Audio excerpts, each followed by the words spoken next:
Exercise 1.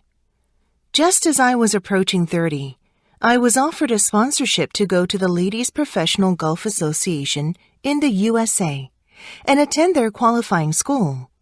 But I was very concerned about my family rather than thinking it was a good opportunity. If I accepted the sponsorship offer, I couldn't continue to work for Mom, to help her out, and to earn us some extra income between amateur golf tours. This would mean there would be less money coming in to begin with, though the sponsorship money would support me through qualifying school.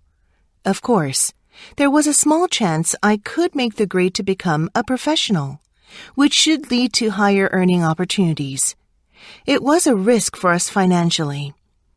I don't want to leave you in trouble, Mom. Never mind about that, daughter. Of course you must do this. It's a wonderful opportunity. We'll manage. She smiled. We always have up to now, and it's time for you to step out and take the chance. Are you sure? Of course I'm sure. If you don't give it a go, you'll always regret it. I was so glad to receive her support. Thanks to her words, I was able to move on to my goal with a lighter heart. Exercise 2. It was the day when I had the opportunity to attend my first board meeting. I arrived early. It was a great honor that I had been asked to join them as a board member. Their mission was important. The other members were powerful, highly respected women from across the nation. I had heard about their work and their reputations for years. I was finally going to get a chance to meet them. As I walked into the meeting room, someone from the organization was already there, getting ready for the meeting. Caterers were bringing in delicious treats and hot coffee. I looked at the big mahogany table and quickly saw that name tags and binders were already being arranged and placed on the table. I saw my name, with a handwritten note from the president, welcoming me to my first meeting. Quite frankly, I couldn't believe what my eyes were seeing. Exercise 3. Kaylee turned away from the Christmas tree and saw her mother fussing at the kitchen sink. She was a few inches shorter than Kaylee and still healthy at 53.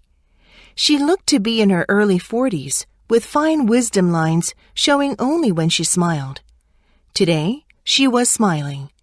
She loved nothing better than to have all of her children in the house sharing fun and food. The table was lined with shrimp and cocktail sauce, hot wings with dips, Swedish meatballs, ham and turkey, not to mention the variety of vegetables and dinner rolls. There was far too much food for 13 people, but the leftovers were always divided up, and the tradition continued. Mom called the family into the living room.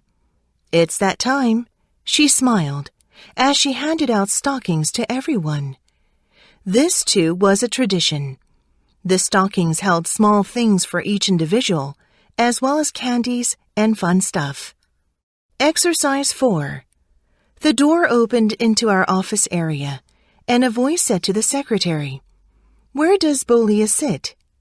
It was the CEO's, and I could hear him walking toward my office. He was a tall, muscular man.